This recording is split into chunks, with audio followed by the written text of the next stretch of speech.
Um, do you believe in the snitch code? Do you believe that she was wrong or right for kicking him out the house?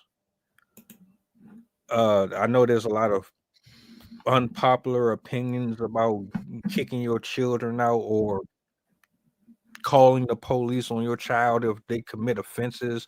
Some people will protect their young to the very end. It don't really matter what the level of crime is. They'll still house them, clothe them, and all that, knowing that they are the cause of somebody else's pain and all that. So, like, yeah, like I said, I just had a whole lot of questions about that. Your initial thoughts, though. I mean, Well, first of all, the engagement with gangs is definitely an indicator that he did not have a strong role model, because typically kids that don't have somebody strong to look up to typically go towards or are more likely to fall for um, the more parasitic type organizations, the types of organizations that don't really care about you, but like to give you the illusion that you're getting power and stuff by being a part of that group. Um, and then also, yes, I do think parents reserve the right to kick their children out, especially when their child is an adult. And especially if the child is causing harm or very disruptive type of behaviors.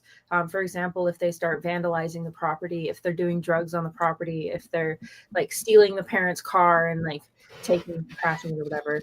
Um, if they're showing behaviors that make them a problem, I think parents do reserve the right to kick them out.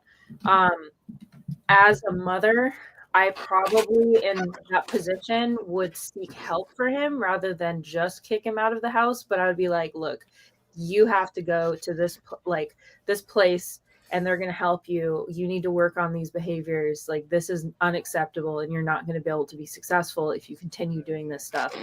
Um, I also wouldn't let him get to that point, but that's beside the point. There, there's a lot of I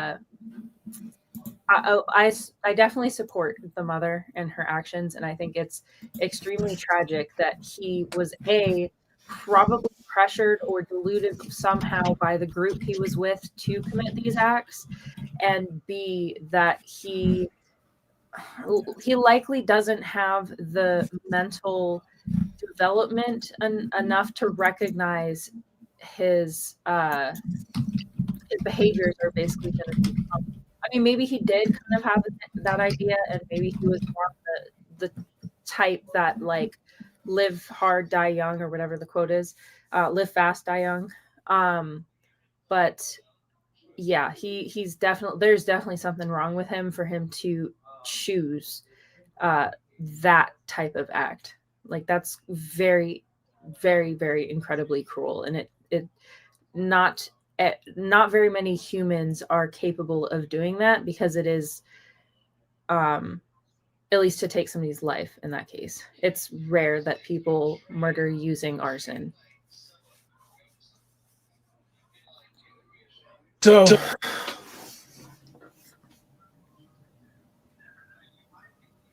oh, did you mute my? Oh, sorry. Were you muting my mic?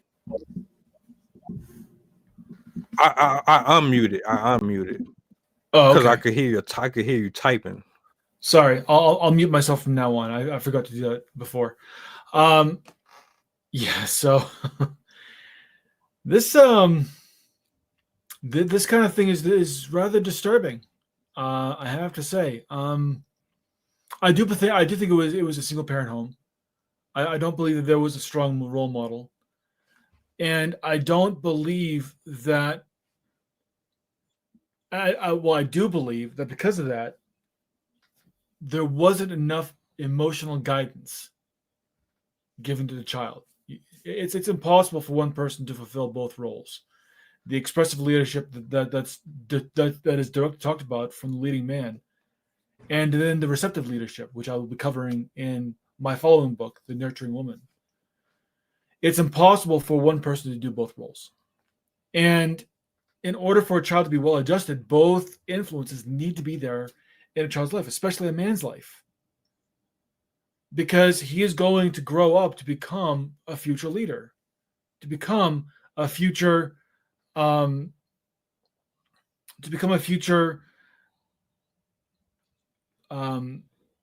contributor to society as a man. And the only way you can do that is if you have the right tools because of the right influence. And he didn't have that. So he turned to the wrong behaviors. And because his mom is most likely working a full-time job, exhausted at the end of the day, and unable to give him the time and attention that he needs, he's turning to extracurricular activities, getting himself in trouble, in and out of jail. The fact that he's still staying there even after he gets out of jail for domestic abuse and theft is a testament to her patience, which then is met at its limit when her home is then threatened. She has to take care of herself. Her son is an adult. Yes, she's going to say GTFO.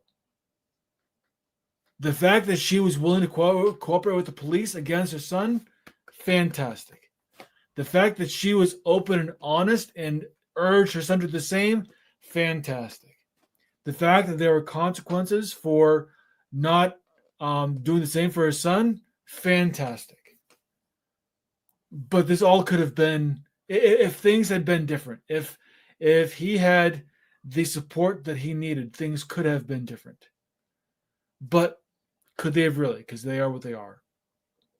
No point dwelling in the past. So he has what he has. And then he kills his mom. Don't think that was the intent. I think he was everything that was talked about shows that he had zero forethought or zero idea of long-term consequences. His entire life was about short-term gains, and that's it. And this is what you get when you focus on short-term gains. You get a life of shit. Because you bear no responsibility for your actions. You take no accountability for your behaviors. And you believe that everything else is responsible for giving you the life that you deserve. Man, you don't deserve shit. You don't deserve a damn thing.